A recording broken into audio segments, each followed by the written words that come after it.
आप सभी ने प्रसिद्ध वैज्ञानिक विक्टरम रामकृष्णन का नाम अवश्य सुना होगा, जिन्हें 2009 में रसायन विज्ञान में उनके विशेष शोध कार्य के लिए नोबेल पुरस्कार से सम्मानित किया गया था।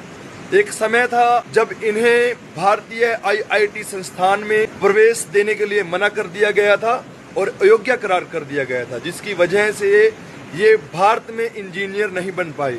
लेकिन इनकी प्रतिभा छिपी नहीं रही और ये विश्वविख्यात वैज्ञानिक बन गए। अब जिन संस्थानों ने इन्हें यहाँ एडमिशन के लिए मना किया था, आज वही संस्थान अपने यहाँ आमंत्रित करके इन्हें गौरव अनुभव करते हैं। हमारे यहाँ शिक्षा संस्थानों ने कुछ ऐसे रूल एंड रेगुलेशन बनाए हुए हैं जिससे बहुत अच्छे विद्यार्थी भी प्रवेश नहीं ले पाते और कुछ कम अंक वाले विद्यार्थी प्रवेश ले जाते, क्योंकि इनका मुख्य उद्देश्य नौकरी पाना है, कोई रिसर्च करना या कोई और बड़ी उपलब्धि नहीं। विद्यार्थियों का सिर्फ एक ही लक्ष्य होता है कि किस उच्च संस्थान से डिग्री प्राप्त करें और नौकरी पर लग जाए।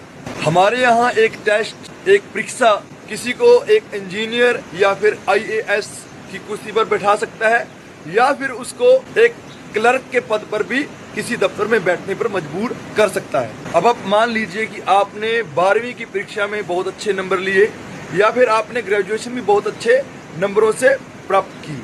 अब किसी टेस्ट में अगर आपको आपकी रिलेटिव्स में किसी नाना का या उसके नाना के नाना का नाम पूछा जाए, वो आप ना बता पाएं, या पीपल के पेड़ के फल में कितने बीज होते हैं ये आप ना बता पाएं, या फिर किसी देश के राष्ट्रपति का नाम आप ना बता पाएं, तो क्या आपकी जो नॉलेज है वो खत्म हो चुकी है? क्या आपने पढ़ाई बिल्कुल बंद कर दी थी कि जिस वजह से आपको ये पता नहीं है?